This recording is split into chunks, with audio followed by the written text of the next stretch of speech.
It's like a little kitty.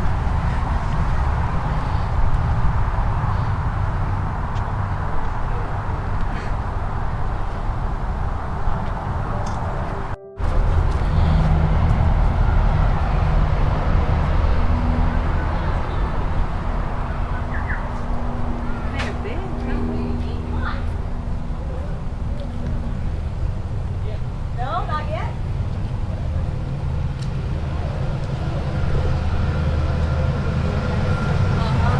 You has to, because that man had so many things about coming to America, especially in the more eastern tropical states, that were lies about him. But majority, I segue from him into the conquistadors as a whole.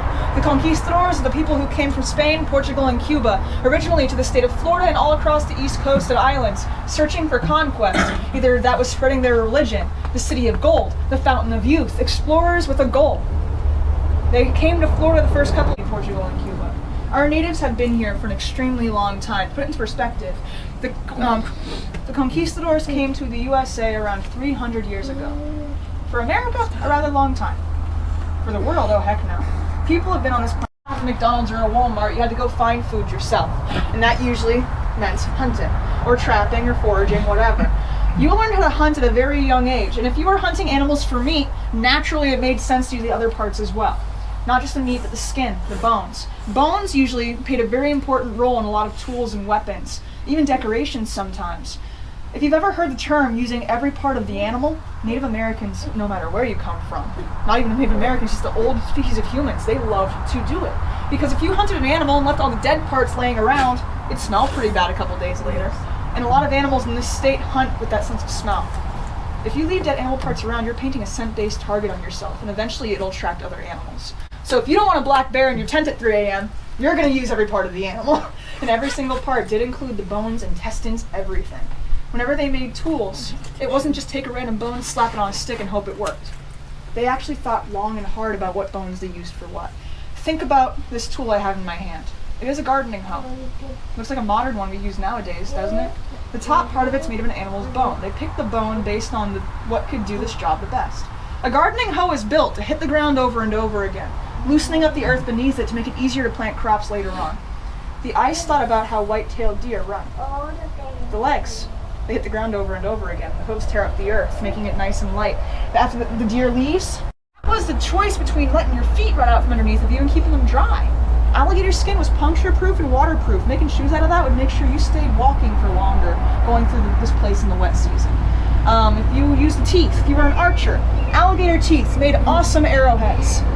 Very shatter resistant and very strong. If you had a high enough caliber longbow with alligator tips, you could get through the metal in the Spanish armor. Who's here? Hey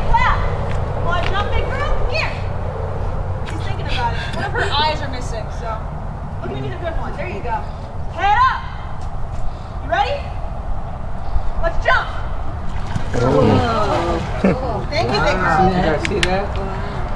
Now, whenever alligators jump, it's actually kind of cool how they do it. You'll notice, hey Claire, her tail comes up, and she lets her back legs sink down. Meatloaf, don't be rude. Hush, big guy.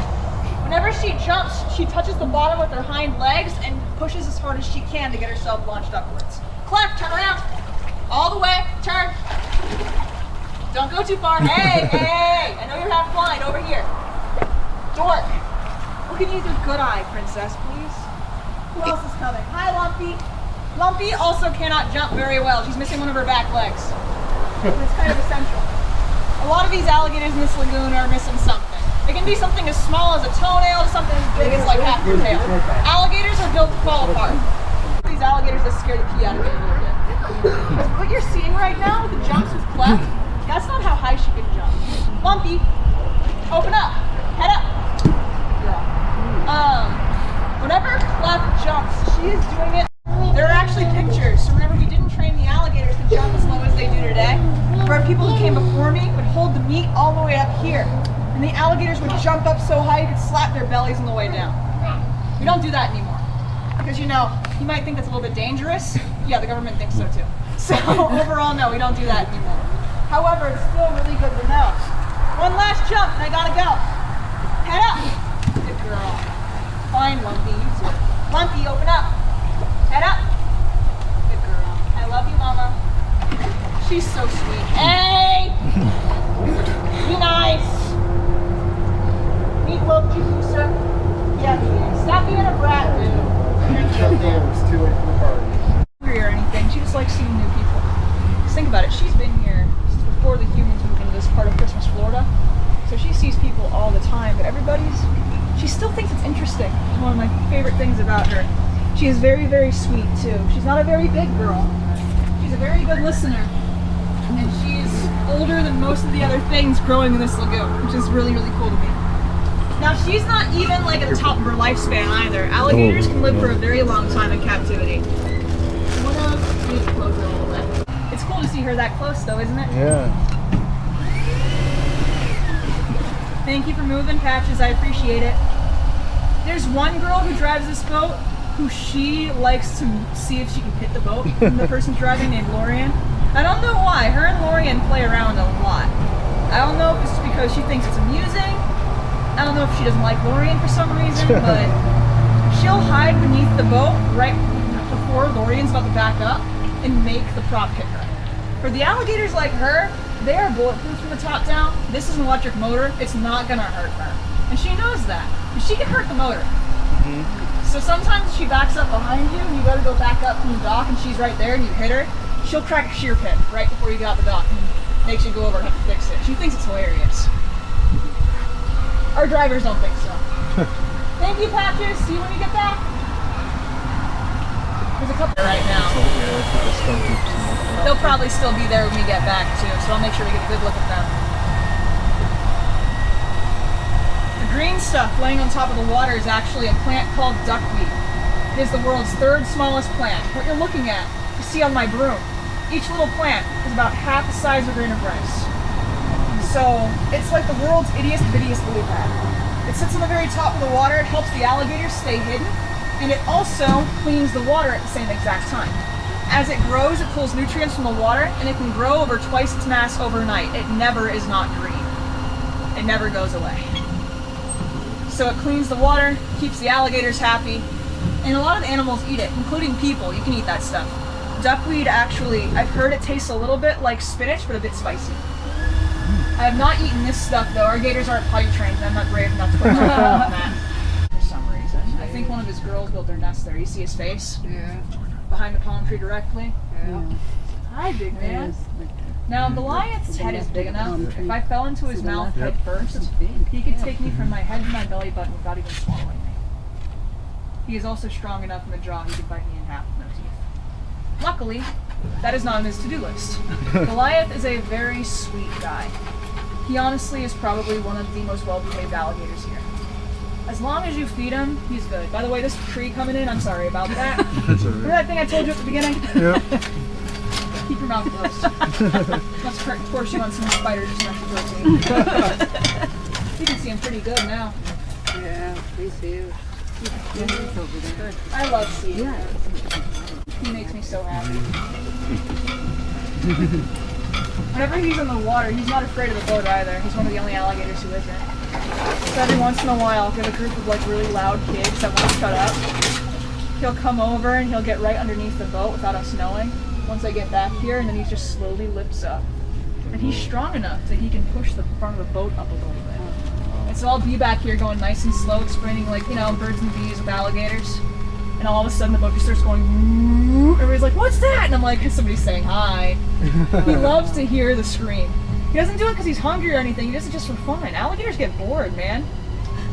This lagoon doesn't change that much, so they gotta find their own ways to have fun, and honestly, I don't blame them. As long as they're not hurting anybody, which they're not, they're just scaring them a little bit. That's healthy. Get your heart pumping, you know. But yeah, once that male alligator has that area to himself, the girls start coming by at window shop. Girl alligators have very specific tastes. Depending on who they are, they'll look for a bad boy, a nice guy, sometimes just size. And once they find the guy they like, they'll go up to him and gently bump the side of his face with hers, giving little alligator kisses, saying, "Hey, I'm interested in you." And then once he realizes that, he'll start following her around. And here's where stuff gets kind of cool. The girl alligator wants to make sure this guy is what he advertised. So if he says, "I'm strong enough to take care of you," she'll be like, "Oh, really?" and lead him back there. Once they're in deep water, she will sit on his back and see if she can be floating. If she can sit on him and he's strong enough to keep her floating above the water, they'll mate. If she is heavy enough that he can no longer lift her and he's not strong enough, they won't mate that year. Can't support her, can't support her family. Pretty straightforward. The problem comes in this lagoon because we feed our alligators a bit extra. You usually will not see alligators this curvy out in the wild, so our girl alligators are fed nice and well, make sure that nobody gets hangry at each other.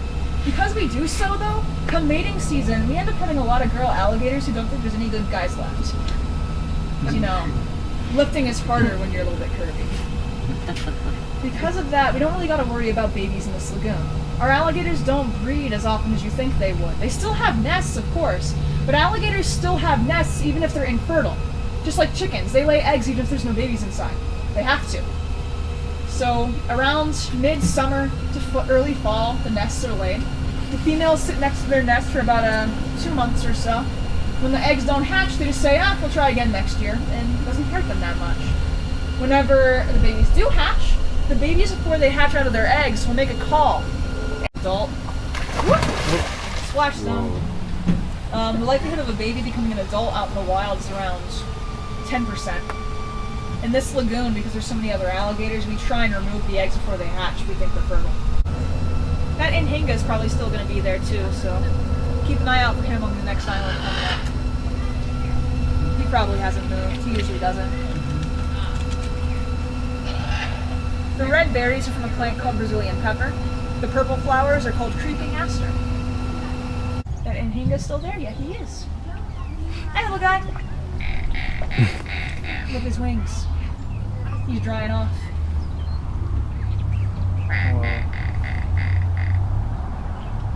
I love their feet.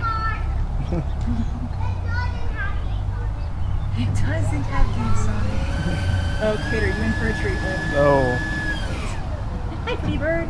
I love how cool they look. They're so unique looking, aren't they? Bone Crusher's still there, left-hand side. Oh, yeah. Hi, big guy. You have such pretty eyes.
It's just like if you cut my mouth closed, all I can do really is look at you and go, That's what he can do.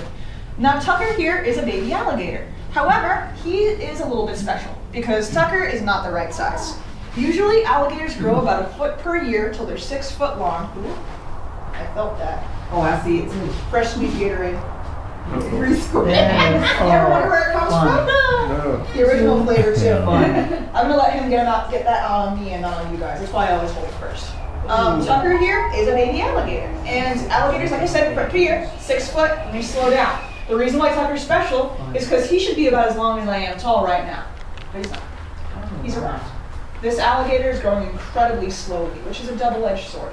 Out in the wild, he probably would have been eaten by something by now, because usually baby alligators have a very hard time surviving when they're still small. This alligator in my hands, though, because he is so small, he actually has gotten more hands-on training than any other baby we have. Usually, we stop holding them by the time they're big enough. We can't hold them anymore. But he's been holdable longer than any of the other babies. Sorry about that. Which means that he actually is very used to people by now. You notice whenever I first grabbed him, I scared the pee out of him a little bit. Yeah. And then once he actually started to relax, he is super duper relaxed right now. Because he knows as long as I'm holding him, nothing bad's gonna happen to him. Plus, guys, reptiles, cold-blooded. Usually alligators, like the big guys, once they lose their fear, alligators are actually really cool to train, and they enjoy the contact and touch a lot. So whenever I bring him around, he actually is going to love being held and touched by you guys. Once they get to 6 foot long, alligators generally slow down. Usually the girls don't get as big as the boy ones do. Girl alligators can range anywhere from 6 to around 8 foot long. Rarely they can get to around 10 foot. Very, very rarely, however. Kind of like those people in high school, like the girls you see on the basketball team that are absolutely humongous every once in a while. Yeah, that's kind of how it is. It's very, very easy to show off. It's usually in their color. Because boy eclectus have that bright orange beak, and they also have these green feathers, can you wink? And all these pretty colors underneath their wings. Show Vega. All those pretty colors. Now the girl parrots, instead of being bright green, pretty wings. You see that red color he's got? The girl parrots are blood red, from their face all the way down to their tail. Good boy. And their beaks are pure black. They look completely different. The reason why, because boy parrots and girl parrots of the eclectus species do completely different things. The boys are the color of the place where they spend the most time, treetops. They're going to be out there looking for fruit, veggies, nuts, berries, food for the mama back at home with the kids. So while he's out there foraging, he blends in perfectly with the treetops. Now the girl, she looks like she shops at Hot Topic because she's completely red, purple, and black all across her body. She'll be in the nest, usually in the crook of a tree or in a cavern, holding her wings over her babies. That way if a monkey or a different bird like a hawk or an eagle comes in and looks in that nest, if there's anything inside, they won't be able to see her. She's as black as night. And those go on. The boys usually are a little bit more friendly than the girls are. Rat snake, horn snake, and chicken snake. So if you're somebody who's known for breeding these snakes or finding them out in the wild, you probably even know the rat snake name. That's me. It's one of my favorite ones. It's very on the nose. They're red, and what do you think they eat? Pattern? He's about to shed in the next couple of days, so he's a very milky hue right now. Usually that is red, orange, and yellow all the way down to his belly. It's like maize corn you see around Thanksgiving time. This is how he got the name horn snake. Now the final name, chicken snake, that's the hard one. Why are they called chicken snakes? They eat chicken? Nah. Yeah, I know that's the wrong progression, but no. They're called chicken snakes because farmers find them around chicken coops. What would they be doing there? Eating rats. No? Eating something else. They love to eat eggs. You're right. You see how he's wrapped around my hand right now? This snake is a tree snake. Arboreal species of snakes, what they call snakes that live in trees. Arboreal snakes tie themselves in knots to make sure they don't fall off the trees they're climbing on. And they also usually eat bird eggs. Now, he swallows the eggs whole, even with the head that small. Snake skulls, whenever they open their mouth, think of this as a human mouth. We open our mouth like that, right? Not a lot of room in the back. They have a special bone in the corner. Look at my thumb, that's where that bone would be. So whenever snakes open their mouth, they do this and then they do this, which allows them to open it extremely wide and swallow things way bigger than their skull. Their skin is very stretchy. When they swallow the egg, it gets into their throat, and they have a special rib that can crack it open. Once it's cracked, they squish out the egg and barf up the shell. It works. And then for rats and mice, they do not have a poison or a venom. These guys do have teeth though. So if they bite you, it don't tickle. It's not supposed to, it's a bite. But the teeth are sharp enough and small enough, you do not feel them. So if they bite you, it kind of feels like being stabbed with a sharp part of Velcro, and all of a sudden you're eaten. It's just kind of how it is. I've been bit by snakes hundreds of times. Now, like I said earlier, to get bit, you gotta give them a reason. I'm a master of that. And the two reasons you usually get bit by a snake: one, if you scare them; two, if you smell like food. Smelling like food is my main big one. I forget what I touch. I don't wash my hands. I go pick up a snake, and sometimes I can't tell when they're sleeping. Think about it. Snakes can't blink. So if they're sleeping, they keep their eyes open. There's no way you can really tell. So every once in a while, I'll go in the cage, I'll be on my way, and forget to try and wake them up beforehand, and I'll just do my thing, and they wake up and go, "Who is it?" And, yeah.